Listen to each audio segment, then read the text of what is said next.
मुख्यमंत्री श्रीमान भूपेंद्र भाई, केंद्रीय मंत्रिमंडल के मेरे सहयोगी भूपेंद्र यादव जी, अश्विनी चौबे जी, राज्यों से पधारे हुए सारे सभी मंत्रीगण, केंद्र और राज्य सरकार के सभी अधिकारीगण, अन्य महानुभाव, देवियों और सज्जनों,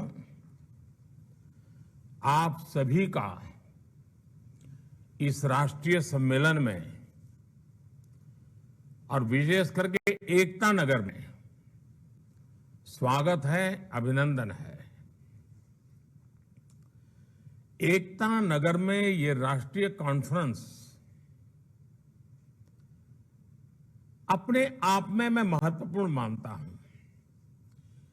अगर हम वन की बात करें, हमारे आदिवासी भाई बहनों की बात करें, हम वाइल्ड लाइफ की बात करें, हम जल संरक्षण की चर्चा करें, हम टूरिज्म की बात करें, हम प्रकृति और पर्यावरण और विकास, एक प्रकार से एकता नगर, उसका जो होलिस्टिक डेवलपमेंट हुआ है वो अपने आप में ये संदेश देता है, विश्वास पैदा करता है कि वन और पर्यावरण के क्षेत्र के लिए आज एकता नगर एक तीर्थ क्षेत्र बन गया है। आप भी इसी क्षेत्र से जुड़े हुए मंत्री और अधिकारी आए हैं। मैं चाहूंगा कि एकता नगर में जितना भी समय आप बिताएं, उन बारीकियों को जरूर ऑब्जर्व करें कि जिसमें पर्यावरण के प्रति, हमारे आदिवासी समाज के प्रति, हमारे वाइल्ड लाइफ के प्रति कितनी संवेदनशीलता के साथ कार्य रचना की गई है, निर्माण कार्य हुआ है और भविष्य में देश के ही अनेक कोने में वन पर्यावरण की रक्षा करते हुए विकास की राह पर तेज गति से आगे बढ़ सकते हैं। इसका बहुत कुछ देखने समझने को यहां मिलेगा। साथियों, हम एक ऐसे समय मिल रहे हैं जब भारत अगले 25 वर्षों के अमृत काल के लिए नए लक्ष्य तय कर रहा है। मुझे विश्वास है आपके प्रयासों से पर्यावरण की रक्षा में भी मदद मिलेगी और भारत का विकास भी उतनी ही तेज गति से होगा। साथियों, आज का नया भारत नई सोच, नए अप्रोच के साथ आगे बढ़ रहा है। आज भारत तेजी से विकसित होती इकोनॉमी भी है और निरंतर अपनी इकोलॉजी को भी मजबूत कर रहा है। हमारे फॉरेस्ट कवर में वृद्धि हुई है और वेटलैंड्स का दायरा भी तेजी से बढ़ रहा है। हमने दुनिया को दिखाया है कि रिन्यूएबल एनर्जी के मामले में हमारी स्पीड और हमारा स्केल शायद ही कोई उसको मैच कर सकता है। इंटरनेशनल सोलर अलायंस हो, कोalition फॉर डिजास्टर रेजिलिएंट इंफ्रास्ट्रक्चर हो या फिर लाइफ मूवमेंट, बड़ी चुनौतियों से निपटने के लिए भारत आज दुनिया को नेतृत्व दे रहा है। अपने कमिटमेंट को पूरा करने के हमारे ट्रैक रिकॉर्ड के कारण ही दुनिया आज भारत के साथ जुड़ भी रही है। बीते वर्षों में लायंस, शेरों, बाघों, हाथियों, एक सींग के गैंडों और तेंदुओं की संख्या में वृद्धि हुई है। जैसे अभी भूपेंद्र भाई बता रहे थे, कुछ दिन पहले मध्य प्रदेश में चीता की घर वापसी से एक नया उत्साह लौटा है। हर भारतवासी के रगों में, संस्कारों में जीव मात्र के प्रति दया और प्रकृति प्रेम के संस्कार कैसे हैं, वो चीता के स्वागत में देश जिस प्रकार से झूम उठा था, हिंदुस्तान के हर कोने में ऐसा लग रहा था जैसे उनके अपने घर में कोई प्रिय मेहमान आए हैं। ये हमारे देश की एक ताकत है। प्रकृति के साथ संतुलन साधने का जो एक प्रयास है, उसे हम निरंतर जारी रखें, आने वाली पीढ़ियों को भी संस्कारित करते रहें। इसी संकल्प के साथ भारत ने 2017 तक, यानी अभी हमारे पास करीब करीब 5 दशक है, नेट जीरो का टारगेट रखा है।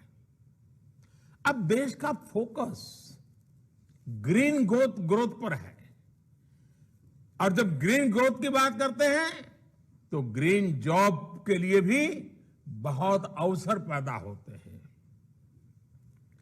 और इन सभी लक्ष्यों की प्राप्ति के लिए हर राज्य के पर्यावरण मंत्रालय की भूमिका बहुत बड़ी है।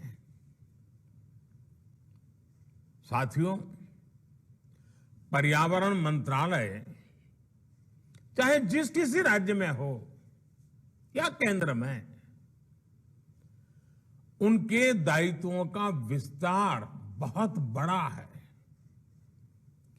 इसे संकुचित दायरे में नहीं देखा जाना चाहिए।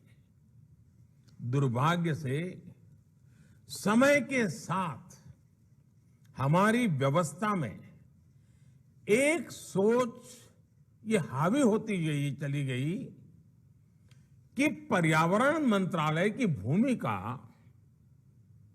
रेगुलेटर के तौर पर ज्यादा है। लेकिन मैं समझता हूं, पर्यावरण मंत्रालय का काम रेगुलेटर से भी ज्यादा पर्यावरण को प्रोत्साहित करने का है।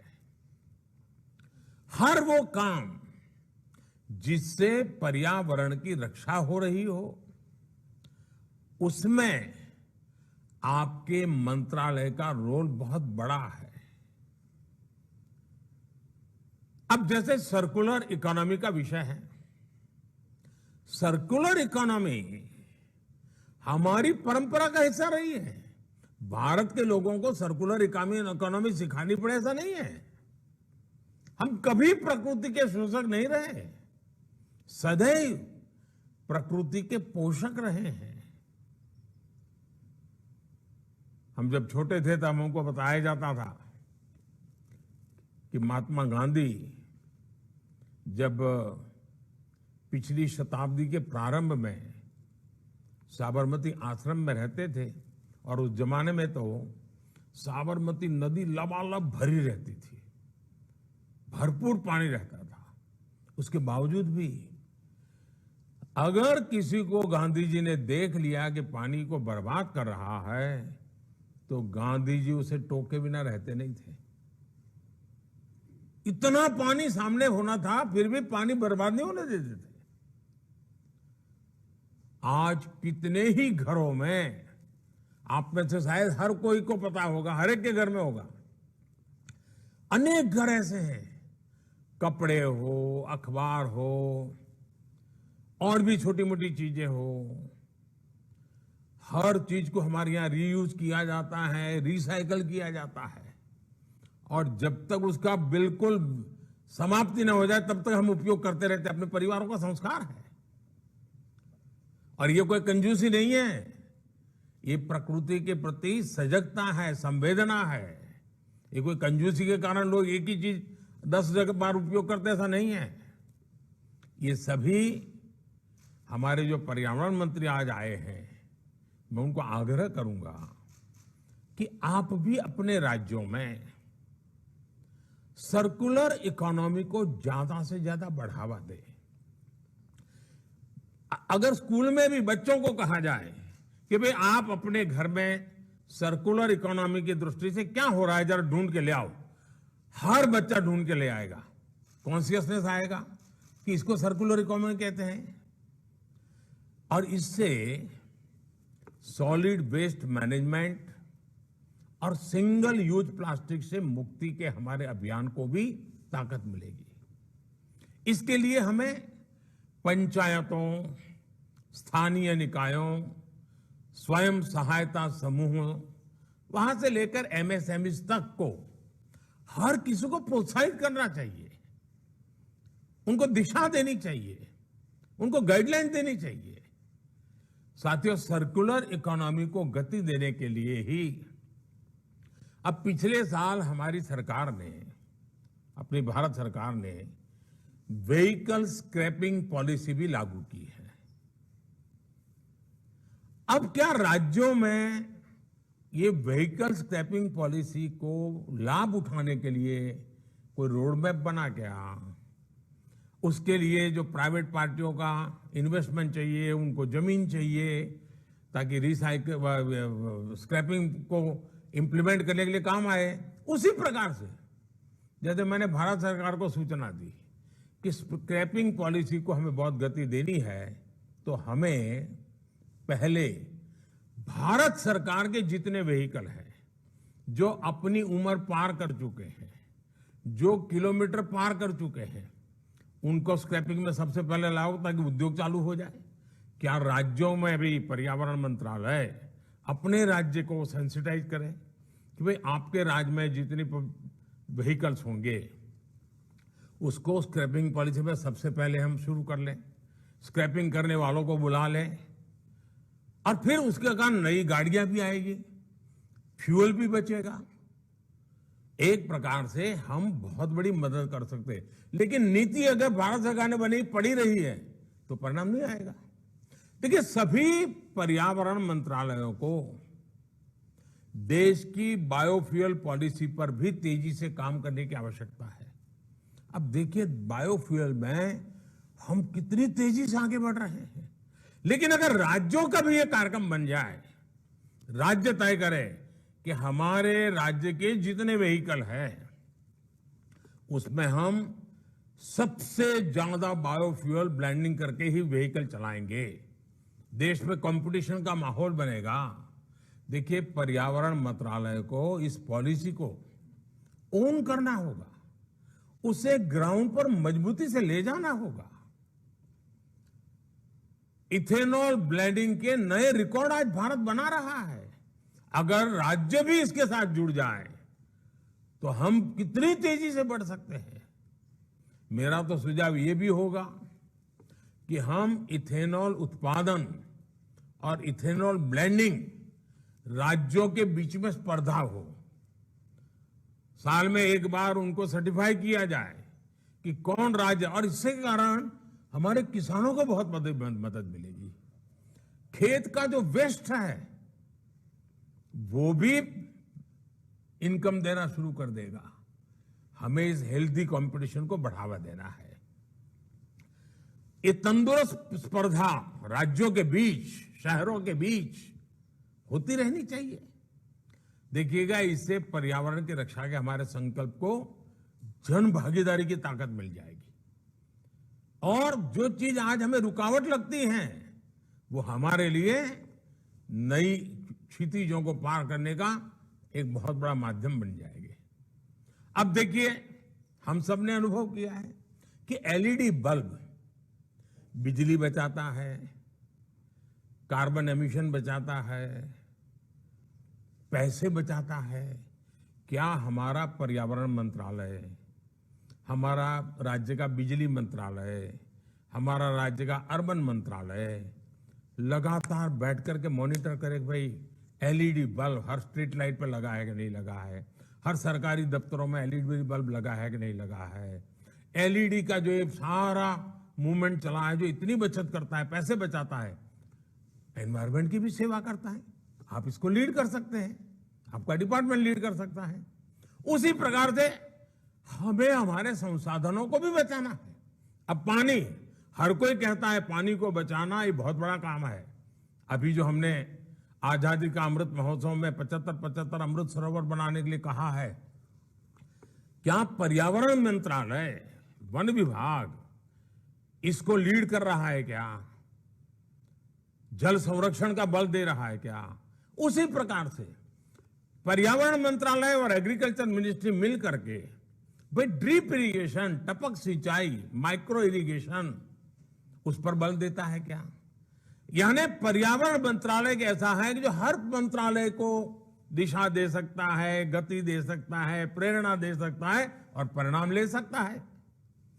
आजकल हम देखते हैं कि कभी जिन राज्यों में पानी की बहुलता थी, ग्राउंड वाटर ऊपर रहता था, वहां आज पानी के लिए बहुत बड़ा जंग करना पड़ रहा है।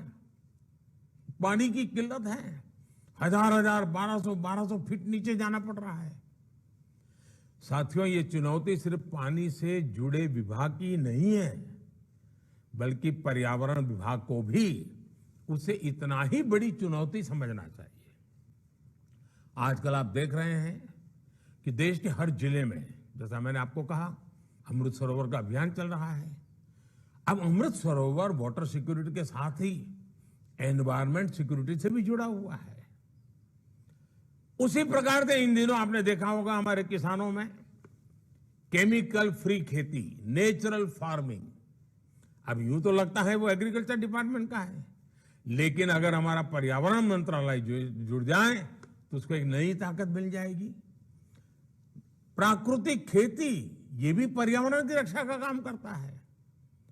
ये हमारी धरती माता की रक्षा करना, ये भी एक बहुत बड़ा काम है। इसलिए ही मैं कहता हूं कि बदलते हुए इस समय में पर्यावरण मंत्रालय द्वारा पार्टिसिपेटिव और इंटीग्रेटेड अप्रोच लेकर काम करना बहुत आवश्यक है। जब पर्यावरण मंत्रालयों की दृष्टि बदलेगी, लक्ष्य तय होंगे, राह निर्धारित हो जाएगी, मुझे पूरा विश्वास है साथियों, प्रकृति का भी उतना ही भला होगा।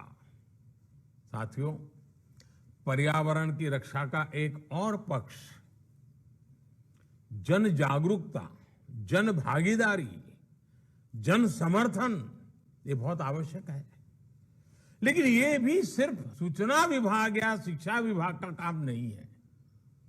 जैसे आप सभी को भली भांति पता है कि देश में जो हमारी नई राष्ट्रीय शिक्षा नीति, अब सचमुच वो आपके लिए भी उपयोगी है, आपके डिपार्टमेंट के लिए।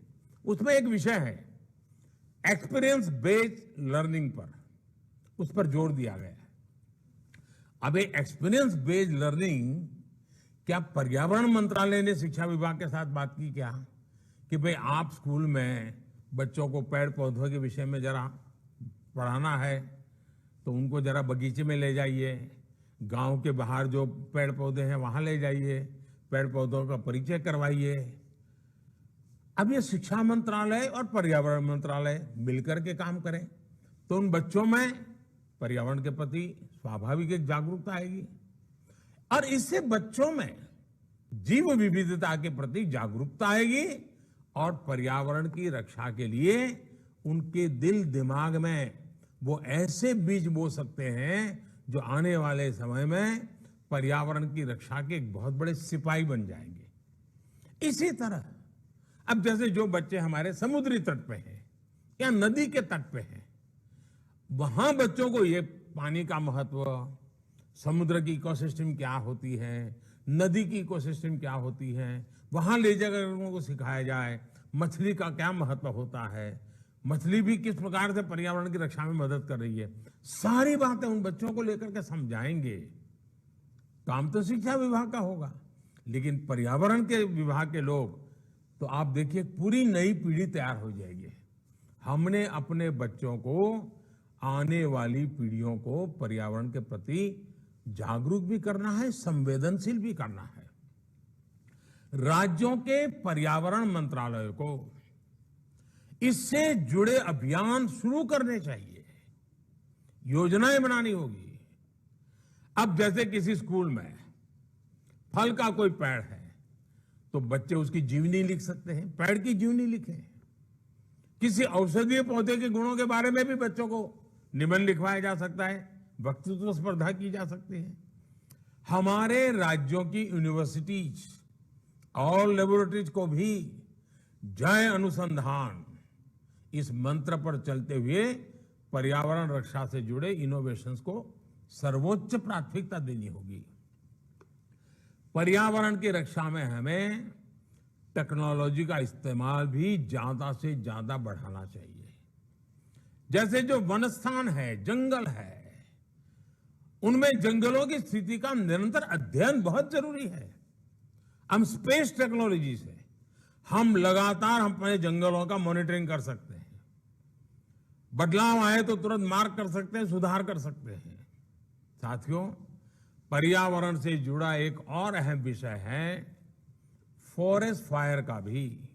जंगलों में आग बढ़ रही है और भारत जैसे देश के लिए अगर एक बार आग फैल गई तो हमारे पास उतने संसाधन भी कहां हैं कि हम आधुनिक टेक्नोलॉजी से आग को बुझा पाएंगे। दुनिया के समृद्ध देशों को आपने देखा होगा टीवी पे, चाहे पश्चिमी अमेरिका हो, कनाडा हो, ऑस्ट्रेलिया हो, पिछले दिनों यहां जो फॉरेस्ट फायर हुआ, जो जंगलों में आग लगी, कितनी तबाही हुई, वन्य पशुओं की बेबसी, इवन जनजीवन को भी प्रभावित कर दिया। उसकी एशिस के कारण मीलों तक लोगों का जीना मुश्किल हो गया। वाइल्ड फायर की वजह से ग्लोबल एमिशन में भारत की हिस्सेदारी बहुत कम है जी, नगण्य है। लेकिन फिर भी हमें अभी से जागरूक होना होगा, अभी से हमारी योजना होनी चाहिए। हर राज्य में फॉरेस्ट फायर फाइटिंग मैकेनिज्म मजबूत हो, वो टेक्नोलॉजी ड्रिवन हो, ये बहुत जरूरी है। उसी प्रकार से हम सबको मालूम है आखिरकार आग लगने का कारण क्या होता है। जो सूखे पत्ते जंगलों में पड़ते हैं उनका ढेर होता है और एक आध छोटी सी गलती देखते ही देखते पूरे जंगल को आग पकड़ लेती है। लेकिन अब इस जंगलों में जो वेस्ट पड़ता है ना, पत्तियां पड़ती हैं, पानघर के अंदर जब सारा जंगल जमीन पर सब पत्तियां नजर आती है, आजकल उसका भी सर्कुलर इकोनॉमी में उपयोग होता है। आजकल उसमें से खाद भी बनता है, आजकल उसमें से कोयला बनाया जाता है। मशीन होते हैं, छोटे छोटे मशीन लगा करके उसमें से कोयला बनाया जा सकता है। वो कोयला और कारखानों में काम आ सकता है। मतलब हमारा जंगल भी बच सकता है और हमारी ऊर्जा भी बच सकती है। कहने का मेरा तात्पर्य है कि हमें इसमें भी फॉरेस्ट फायर के लिए हमारी जागरूकता, वहां के लोगों को और उनकी इनकम का भी साथ, जंगल में रहते हैं, जैसे हमारा वन धन पर बड़ा बल है, उसी प्रकार से इसको भी एक धन मान करके हैंडल किया जाए तो हम जंगलों की आग को बुझा सकते हैं। हमारे फॉरेस्ट गार्ड को भी अब नए सिरे से ट्रेनिंग देने की बहुत जरूरत है जी। ह्यूमन रिसोर्स डेवलपमेंट के नए पहलुओं को जोड़ने की आवश्यकता है। पुराने जमाने के जो बिडगार्ड होते हैं उतने से बात बनने वाली नहीं है। साथियों, मैं आप सभी से एक और महत्वपूर्ण बिंदु की भी चर्चा करना चाहता हूं।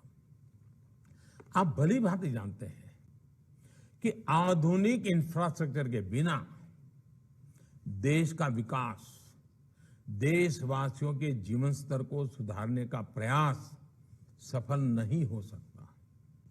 लेकिन हमने देखा है कि एनवायरमेंट क्लियरेंस के नाम पर देश में आधुनिक इंफ्रास्ट्रक्चर के निर्माण को कैसे उलझाया जाता था। आप जिस जगह पे बैठे हैं ना, ये एकता नगर में, ये हमारी आंखें खोलने वाला उदाहरण है। कैसे अर्बन नक्सलों ने, विकास विरोधियों ने इस इतने बड़े प्रकल्प को, सरदार सरोवर डैम को रोक के रखा था।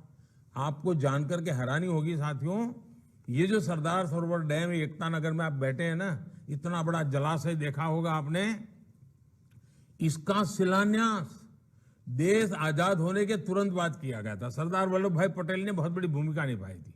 पंडित नेहरू ने शिलान्यास किया था, लेकिन सारे अरबन नक्सल मैदान में आ गए, दुनिया के लोग आ गए, अपप्रचार किया, ऐसा ये पर्यावरण विरोधी है, यही अभियान चलाया और बार बार उसको रोका गया। जो काम की शुरुआत नेहरू जी ने की थी, वो काम पूरा हुआ मेरा आने के बाद। बताइए कितना देश का पैसा बर्बाद हो गया। और आज वही एकता नगर पर्यावरण का तीर्थ क्षेत्र बन गया। मतलब कितना झूठ चलाया था। और ये अरबन नक्सल आज भी चुप नहीं है, आज भी उनके खेल खेल रहे हैं। उनके झूठ पकड़े गए, वो भी स्वीकार करने को तैयार नहीं है। अब उनको अब राजनीतिक समर्थन मिल जाता है कुछ लोगों का। साथियों, भारत में विकास को रोकने के लिए कई ग्लोबल इंस्टीट्यूशन भी, कई फाउंडेशन भी ऐसे बड़े पसंद आने वाले विषय पकड़ करके तूफान खड़ा कर देते हैं, और ये हमारे अर्बन नक्सल उसको माथे पर लेकर के नाचते रहते हैं और हमारी हर रुकावट आ जाती है। पर्यावरण की रक्षा के संबंध में कोई कॉम्प्रोमाइज न करते हुए भी संतुलित रूप से विचार करके हमें ऐसे लोगों की साजिशों को, जो वर्ल्ड बैंक तक को प्रभावित कर देते हैं, बड़े बड़े जुडिशरी को प्रभावित कर देते हैं, इतना अपप्रचार कर देते हैं, चीजें अटक जाती है। मैं चाहता हूं कि हमें इन सारे विषयों में एक बड़ा होलिस्टिक अप्रोच अपना कर आगे बढ़ना चाहिए। साथियों,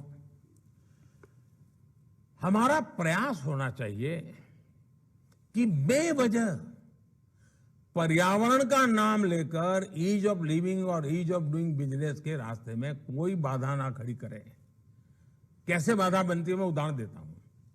मैं गुजरात में पानी का संकट हमेशा रहता है। 10 साल में 7 साल अकाल के दिन रहते थे, तो हमने चेक डैम का बड़ा अभियान चलाया। हम चाहते थे फॉरेस्ट में भी पानी का प्रबंध हो, तो हम फॉरेस्ट में पर्वत की जो ढलान होती है उस पर छोटे छोटे, यानी डाइनिंग टेबल जितने छोटे छोटे छोटे तालाब बनाना, बहुत छोटे तालाब, 10 फुट लंबे हो, 3 फुट चौड़े हो, 2 फुट गहरे हो, और उसके पूरे लेयर बनाते जाना, ऐसे हमने सोचा। आप हैरान होंगे, एनवायरमेंट फॉरेस्ट मिनिस्ट्री ने मना कर दिया। अरे मैंने कहा भाई ये पानी होगा तभी तो तुम्हारा फॉरेस्ट बचेगा। आखिरकार मैंने उनको कहा अच्छा मैं फॉरेस्ट विभाग को ही पैसे देता हूं, आप चेक डैम बनाइए, पानी बचाइए और जंगलों को ताकत दीजिए। तब जाकर के बड़ी मुश्किल से मैं वो काम कर पाया था। मतलब हम एनवायरमेंट के नाम पर फॉरेस्ट में भी अगर पानी का प्रबंध नहीं करेंगे तो काम कैसे चलेगा। साथियों, हमें याद रखना है कि जितनी तेजी से एनवायरमेंट क्लियरेंस मिलेगी उतना ही तेजी से विकास हो, और कॉम्प्रोमाइज किए बिना ये हो सकता है। मुझे बताया गया है, आप सभी राज्यों के लोग बैठे हैं, आज की तारीख में एनवायरमेंट क्लियरेंस के 6000 से ज्यादा काम आपके मंत्रालयों में पेंडिंग पड़े हुए हैं। इसी तरह फॉरेस्ट क्लियरेंस के भी करीब करीब 6500 प्रोजेक्ट, उनकी एप्लीकेशन आपके टेबलों पर लटकी पड़ी हुई है। क्या साथियों, आज के आधुनिक युग में, अच्छा वो भी 3 महीने के बाद क्लियरेंस मिलेगा, 6, तो कारण कुछ और है। हमें बिल्कुल कोई पैरामीटर तय करने चाहिए, निष्पक्ष भाव से करना चाहिए, और पर्यावरण की रक्षा करते हुए क्लियरेंस में देने में गति लानी चाहिए। हमने रुकावट नहीं बनना चाहिए। आप अंदाजा लगा सकते हैं, पेंडेंसी की वजह से हमारे प्रोजेक्ट लोगों को फायदा नहीं होता है, खर्च भी बढ़ जाता है, समस्याएं बढ़ जाती हैं। हमें कोशिश करनी चाहिए पेंडेंसी कम से कम हो, और जेन्युइन केस में ही पेंडेंसी हो, तेजी से क्लियरेंस मिले। इसे लेकर हमें एक वर्क एनवायरनमेंट को भी बदलने की जरूरत है, जो एनवायरमेंट रक्षा की हम बात करते हैं ना, तो वर्क एनवायरमेंट भी बदलना पड़ेगा। मैंने अक्सर देखा है कि जिस प्रोजेक्ट को लंबे समय से एनवायरमेंट क्लियरेंस नहीं मिल रही है, फॉरेस्ट क्लियरेंस नहीं मिल रही है, तो मैंने देखा है कि राज्य सरकारें मुझे चिट्ठियां लिखती है। कभी भारत सरकार के डिपार्टमेंट मुझे चिट्ठियां लिखते हैं कि फलाने राज्य में अटका हुआ है, कोई राज्य वाला कहता है भारत सरकार में अटका हुआ है। मैं उन ऐसे प्रोजेक्ट को प्रगति के अंदर लाता हूं और मैं हैरान हूं, जैसा ही वो प्रगति में आ जाता है, फटाफट राज्यों में भी केंद्र में भी क्लियरेंस शुरू हो जाता है। मतलब अगर एनवायरमेंट के इश्यू होते तो क्लियरेंस नहीं होता। तो कोई न कोई ऐसी बातें हैं, ढीलापन है, वर्क कल्चर ऐसा है जिसके कारण हमारी गड़बड़ हो रही है। और इसलिए मैं आपसे आग्रह करूंगा कि हमें सबने मिलकर के, चाहे केंद्र हो या राज्य हो या स्थानीय स्वराज्य हो, ये डिपार्टमेंट हो आज वो डिपार्टमेंट हो, मिलकर के काम करेंगे तो ऐसी कोई रुकावटें नहीं आएगी। अब आप देखते हैं टेक्नोलॉजी का उपयोग हो रहा है। परिवेश पोर्टल आप सबने देखा होगा। परिवेश पोर्टल पर्यावरण से जुड़े सभी तरह के क्लियरेंस के लिए सिंगल विंडो माध्यम बना है। ये ट्रांसपेरेंट भी है और इससे अप्रूवल के लिए होने वाली भागदौड़ भी कम हो रही है। 8 साल पहले तक एनवायरमेंट क्लियरेंस में जहां 600 से ज्यादा दिन लग जाते थे, याद रखो दोस्तों, पहले 600 दिन से ज्यादा समय लग जाता था क्लियरेंस में।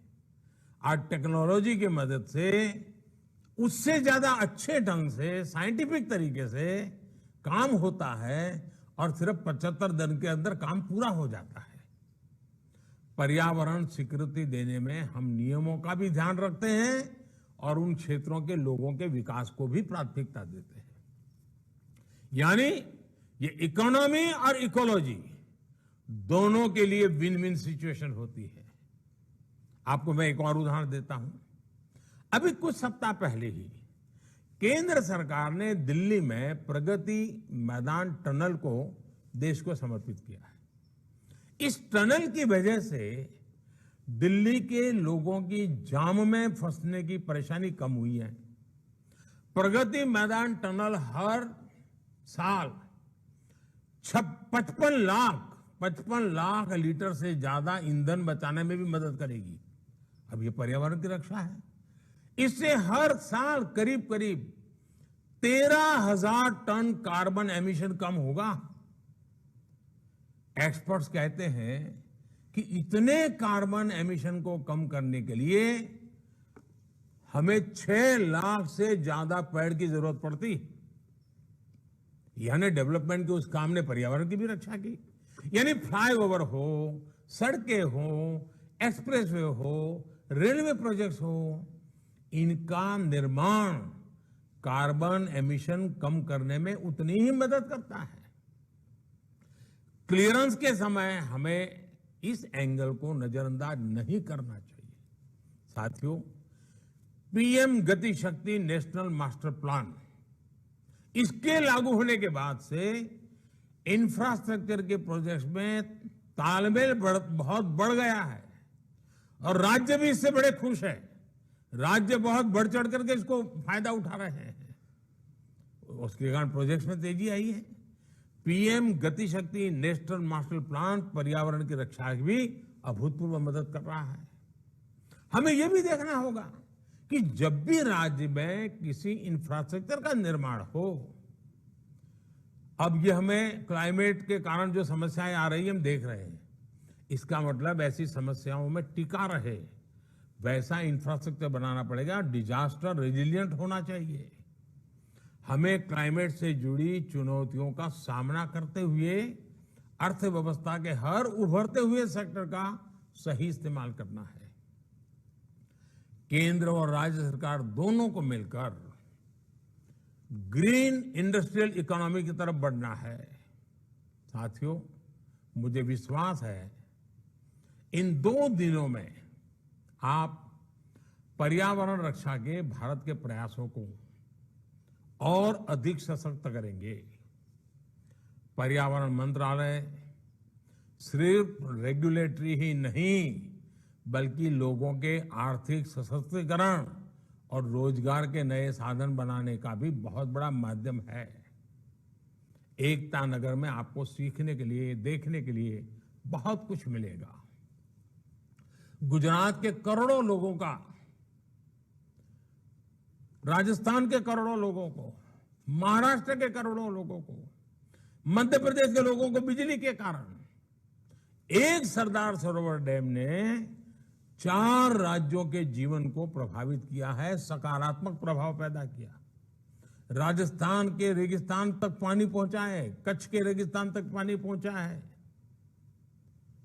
और बिजली पैदा होती है। मध्य प्रदेश को क्लीन बिजली मिल रही है। सरदार साहब की इतनी विशाल प्रतिमा हमें एकता के प्रण पर डटे रहने की भी प्रेरणा देती है। इकोलॉजी और इकोनॉमी कैसे एक साथ साथ विकास कर सकते हैं, कैसे एनवायरनमेंट भी मजबूत किया जा सकता है, एम्प्लॉयमेंट के नए अवसर भी बनाए जा सकते हैं, कैसे बायोडायवर्सिटी, इको टूरिज्म बढ़ाने का इतना बड़ा माध्यम बन सकती है, कैसे हमारी वन संपदा, हमारी आदिवासी भाई बहनों की संपदा में वृद्धि करती है। इन सारी बातों का उत्तर, सारे प्रश्नों का समाधान इस केवड़िया में, एकता नगर में आप सबको एक साथ नजर आता है। एकता नगर डिक्लेरेशन आजादी के अमृत काल के लिए बेहतर समाधान लेकर आएगा, ये मेरा पूरा विश्वास है। और साथियों, मैं भारत सरकार के मंत्रालय के सभी अधिकारियों को और मंत्री महोदय को बधाई देता हूं कि उन्होंने इस कार्यक्रम की रचना की। मेरा आपसे आग्रह है, जो लेक्चर्स होंगे, जो चर्चाएं होगी, उसका अपना महत्व होता ही है, लेकिन सबसे ज्यादा महत्व आप जो 2 दिन साथ रहेंगे ना, एक दूसरे के अनुभव जानेंगे। हर राज्य ने कुछ न कुछ अच्छे प्रयोग किए होंगे, अच्छे इनिशिएटिव लिए होंगे। जब अपने साथियों से, अन्य राज्यों से आपका परिचय बढ़ेगा, उनसे बातें करोगे, तो आपको भी नए नए आइडियाज मिलेंगे, आपको भी नई नई बातें औरों को बताने का मौका मिलेगा। यानी ये 2 दिन अपने आप में एक बहुत बड़ा प्रेरणा का कारण बन जाएंगे। आप स्वयं ही दूसरे की प्रेरणा बनेंगे, आपके साथ ही आपकी प्रेरणा बनेंगे। इस वातावरण को लेकर के ये 2 दिवसीय मंथन देश के विकास के लिए, पर्यावरण की रक्षा के लिए और आने वाली पीढ़ी को पर्यावरण के प्रति संवेदनशील बनाने के लिए सही दिशा लेकर के, सही संकल्प लेकर के, एक निश्चित रोड मैप लेकर के हम सब चलेंगे। इसी अपेक्षा के साथ आप सबको बहुत बहुत शुभकामनाएं, बहुत बहुत धन्यवाद।